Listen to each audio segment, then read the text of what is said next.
आप सभी को नमस्कार। पहलाग स्वागत है आपका हमारे YouTube चैनल जी के सरकारी पर। उत्तराखंड MCQ सीरीज का आज ये दूसरा वीडियो है। इसी तरीके से हम लोगों ने जो है आपका GS का और हिंदी का और कंप्यूटर का भी MCQ वीडियो हम लोगों ने चैनल पर डाला है, उसको भी आप देख सकते हैं। चलिए शुरू करते हैं आज की वीडियो। तो इसमें आपका पहला प्रश्न है आज का, वायु रथ महोत्सव किस जनपद में मनाया जाता है? ठीक है, तो आपके ऑप्शन है देहरादून, नैनीताल, अल्मोड़ा, चंपावत। इनमें से किस जनपद में वायु रथ महोत्सव मनाया जाता है? ठीक है, तो आपका सही उत्तर है डी, चंपावत में वायु रथ महोत्सव मनाया जाता है। ठीक है, इसके अलावा जो चंपावत है यहाँ पर आपका बगवाल मेला हो गया, जिसको आषाढ़ी कौतिक या पाषाण मेला भी कहते हैं। पूर्णागिरि का मेला हो गया, ठीक है, और चौमुख देवता का मेला भी यहाँ पर लगता है आपका। ठीक है, चलिए आगे देखते हैं।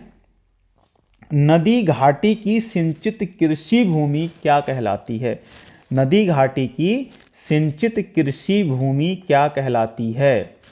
ठीक है, नदी घाटी की पूछ रहा है, ना कि पहाड़ी ढाल की पूछ रहा है। अगर पहाड़ी ढाल का उसने पूछा होता कि पहाड़ी ढाल की कृषि भूमि को क्या कहते हैं, तो उसको कहते हैं उपराऊ। और इसको भी बांटते हैं दो हिस्सों में, एक बांटते हैं इसको उपराऊ अव्वल में और एक बांटते हैं उपराऊ दोयम में। यहाँ पर पूछा हुआ है नदी घाटी की सिंचित कृषि भूमि। ठीक है, नदी घाटी में तो उसको बोलते हैं आपका, ठीक है, तलाऊ। क्या बोलते हैं? तलाऊ। उसका सही उत्तर सी है। अब इसमें भी क्या है, यहाँ पर तलाऊ में आपको सेरा मिलेगी, पर्णचर मिलेगी, सिमार या गजार भूमि मिलेगी आपको, और एक मिलेगी यहाँ बगड़ भूमि। लेकिन बगड़ कैसी है? असिंचित है। यहाँ पर कैसी है? असिंचित भूमि है। ठीक है, इससे पूछा सिंचित कृषि भूमि कौन सी है, लेकिन बगड़ तो असिंचित है ना। बगड़ में क्या होता है?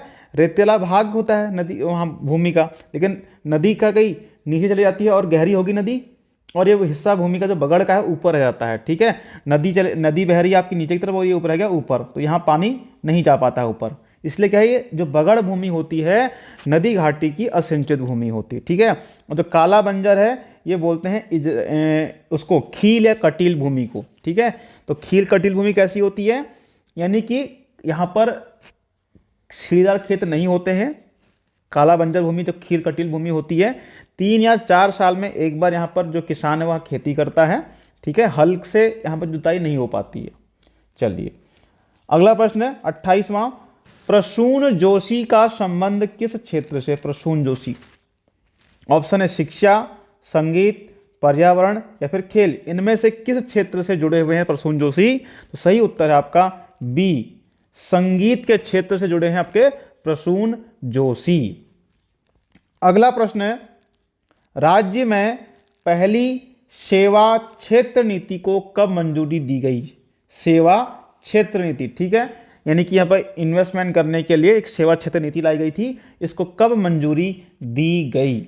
ऑप्शन है 12 सितंबर 22 को, या 12 सितंबर 21 को, या फिर 12 सितंबर 23 को, या फिर इनमें से कोई नहीं। ठीक है, तो राज्य की पहली सेवा क्षेत्र नीति को मंजूरी दी जाती है 12 सितंबर 2023 को। ठीक है, अगला प्रश्न है, राज्य विश्वविद्यालयों का कुलपति कौन होता है? ऑप्शन मुख्यमंत्री, या फिर मुख्य न्यायाधीश हाईकोर्ट का आपका, या राज्यपाल, या उच्च शिक्षा मंत्री। ठीक है, तो अभी आपके जो मुख्य न्यायाधीश बनाए गए हैं उत्तराखंड के, वो रितु बहारी को बनाया गया है। ये उत्तराखंड हाईकोर्ट की पहली महिला मुख्य न्यायाधीश हैं। ठीक है, राज्यपाल आपके जो हैं गुरमीत सिंह हैं, और उच्च शिक्षा मंत्री धन सिंह रावत हैं आपके। तो इनमें से कौन राज्य विश्वविद्यालयों का कुलपति होता है? तो कौन होता है? राज्यपाल होता है, यानी कि सी वाला ऑप्शन इसमें सही है। अगला प्रश्न है, चौखंबा शिखर की समुद्र तल से ऊंचाई कितनी है? चौखंबा शिखर की, ठीक है, ऑप्शन 71-35 मीटर, या 71-36 मीटर, या 71-37, या फिर 71-38। इसमें से चौखंबा शिखर की ऊंचाई कौन सी है? सही उत्तर है आपका डी 38, 38 मीटर क्या है इसकी चौखंबा शिखर की समुद्र तल से ऊंचाई है। अगला प्रश्न 32वां, चर्म कार्य करने वालों को राज्य में किस नाम से जाना जाता है? जो चर्म कार्य करते हैं, ठीक है। ऑप्शन बांखे, सारकी, बुंतू या दुसाद, ठीक है। इनमें से किस नाम से जानते हैं हम लोग जो चर्म कार्य करते हैं? तो सारकी के नाम से उनको जानते हैं। सही उत्तर आपका बी, जो चर्म कार्य करते हैं उनको क्या बोलते हैं? सारकी बोलते हैं, ठीक है। अगला प्रश्न आपका 33वां है, छापड़ा, दरमिया किस जनजाति की प्रजातियां हैं? छापड़ा, दारमिया, ठीक है। तो ऑप्शन राजी, भोटिया, बोक्सा, थारू, इनमें से किस जनजाति की प्रजातियां हैं छापड़ा और दारमिया? तो सही उत्तर है बी, भोटियों की जो है ये प्रजातियां हैं छापड़ा और दारमिया। अगला प्रश्न है 34वां, गांधी जी ने किसे बागेश्वर का गांधी कहा था? गांधी जी ने किसे बागेश्वर का गांधी कहा? ऑप्शन मोहन सिंह मेहता को, या प्रयागदत्त पंत को, या दुर्गा प्रसाद शाह को, या फिर इनमें से किसी को नहीं। किसे कहा गया था? किसे कहा था गांधी जी ने? दुर्गा प्रसाद शाह को क्या कहा? बागेश्वर का गांधी कहा। अगला प्रश्न है 35वां, प्रसिद्ध गिरि सरोवर राज्य में कहां स्थित है? गिरि सरोवर, ठीक है। ऑप्शन बाजपुर, रुद्रपुर, खटीमा, काशीपुर, इनमें से किस स्थान पर आपका गिरि सरोवर है? तो ए, काशीपुर में आपका गिरि सरोवर स्थित है आपका, ठीक है। 36वां प्रश्न है, विश्व का उच्चतम पुरातात्विक स्थल कौन सा है? ठीक है, हेमकुंड है या रूपकुंड, बैरासकुंड या होमकुंड, इनमें से कौन सा विश्व का उच्चतम क्या है पुरातात्विक स्थल है? तो सही उत्तर है आपका इसमें बी, रूपकुंड क्या है आपका विश्व का उच्चतम पुरातात्विक स्थल है। अगला प्रश्न है आपका 37वां, नवीकरणीय या नवीकरण ऊर्जा नीति, ठीक है, नवीनीकरण जो ऊर्जा नीति है इसकी घोषणा उत्तराखंड द्वारा कब की गई थी? 29 जनवरी 5 में या 6 में या 7 में या 8 में, इनमें से किस वर्ष नवीनीकरण ऊर्जा नीति की घोषणा उत्तराखंड द्वारा की गई थी? तो सही उत्तर है आपका 29 जनवरी 2008 को क्या की गई थी? नवीनीकरण ऊर्जा नीति की घोषणा की गई थी। अगला प्रश्न आपका 38वां, पौड़ी में कितनी विधानसभा सीटें हैं? ठीक है, पौड़ी में कितनी विधानसभा सीटें हैं? तो इसका डायरेक्ट उत्तर देखते हैं, तो इसका उत्तर है बी, 6 विधानसभा सीटें हैं पौड़ी में। अगला, अल्मोड़ा में नंदा देवी मेले के अवसर पर कौन से गीत गाए जाते हैं? ठीक है, अल्मोड़ा में नंदा देवी मेले के अवसर पर कौन से गीत गाए जाते हैं? लामड़, पट, आठू या भगनौल? ठीक है, तो इसमें सही उत्तर आपका बी, आठू, आठू गीत गाए जाते हैं। इसके अलावा ये गीत आपके पिथौरागढ़ में भी गाए जाते हैं, ठीक है, नंदाष्टमी को, नंदा सुनंदा का जो महोत्सव होता है उसमें, ठीक है, और गबला देव महोत्सव होता है उत्तराखंड में, सॉरी पिथौरागढ़ में, वहां भी ये आठों गीत गाए जाते हैं गबला देव महोत्सव के अवसर पर। अगला 40वां प्रश्न आपका, नए कानून के तहत राज्य में वन पंचायत में 9 सदस्यों में से कितनी महिलाएं हो सकती हैं? होंगी, हो सकती नहीं, कितनी होंगी? ठीक है, तो वन पंचायतों की स्थापना कब की थी उत्तराखंड में? 1931 में की जाती है ये, ठीक है, और उत्तराखंड देश का एकमात्र राज्य है जहां पर वन पंचायतें हैं।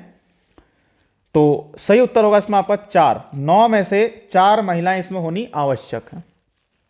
अगला प्रश्न है 41वां, कुमाऊं का अर्लवारिक नाम से किसे जानते हैं? किसको कुमाऊं का अर्लवारिक कहते हैं?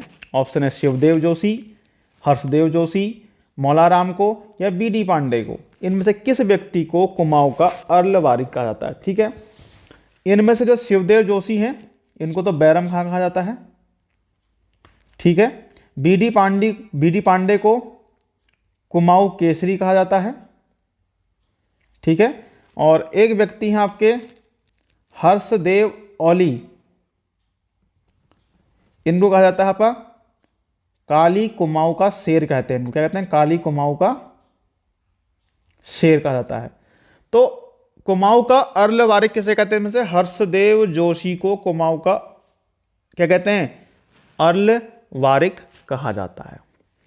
अगला प्रश्न है आपका 42वां, किस शासक के कार्यकाल को चंद व पवार वंश की मित्रता के लिए हम लोग जानते हैं? ठीक है, किस शासक के कार्यकाल को चंद व पवारों की मित्रता के लिए हम जानते हैं? ठीक है, तो ऑप्शन ललित शाह, प्रदीप शाह, प्रद्युमन शाह या मान शाह, इनमें से किस व्यक्ति को हम जानते हैं? ठीक है, जिसके समय पवारों के चंदों की क्या मित्रता थी? तो सही उत्तर आपका बी है, प्रदीप शाह।